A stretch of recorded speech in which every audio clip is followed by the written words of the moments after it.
একবার একটি অদ্ভুত ছোট্ট গ্রামে টম এবং তার ছোট বোন লিলি নামে একটি ছোট ছেলে থাকত। টমের বয়স ৮ বছর আর লিলির বয়স ৬। তারা সবচেয়ে ভালো বন্ধু ছিল এবং তাদের বাড়ির কাছে জঙ্গল ঘুরে দেখতে পছন্দ করত। এক রৌদ্রোজ্জ্বল বিকেলে টম এবং লিলি একটি অ্যাডভেঞ্চারে যাওয়ার সিদ্ধান্ত নিয়েছে। তারা কিছু জলখাবার সহ একটি ছোট ব্যাগ গুছিয়ে জঙ্গলের দিকে রওনা দিল। তারা বনের গভীরে যেতে যেতে একটি সুন্দর ঝলমলে স্রোত জুড়ে এল।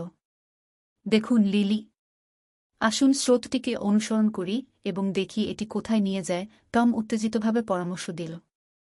তারা স্রোতের ধারে হেঁটেছিল, প্রকৃতির দর্শনীয় দৃশ্য এবং শব্দগুলি উপভোগ করেছে। টম এবং লিলি পাথরগুলো নিয়ে তাদের গ্রামের লোকেদের সাথে ভাগ করার সিদ্ধান্ত নিয়েছে।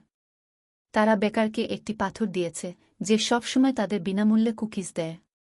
বিপদগামী বিড়ালদের খাওয়ানো সদয় বৃদ্ধা মহিলাকে তারা আরেকটি দিয়েছিল। এমনকি তারা রাস্তার শেষ প্রান্তে বসবাসকারী বদমেজাজি লোকটিকে একটি দিয়েছিল। তাদের আশ্চর্যের জন্য, যারা একটি পাথর পেয়েছিল তারা দয়ালু এবং সুখী হয়ে উঠেছে। গ্রামটি শীঘ্রই বসবাসের জন্য অনেক বেশি মনোরম জায়গায় পরিণত হয়েছিল।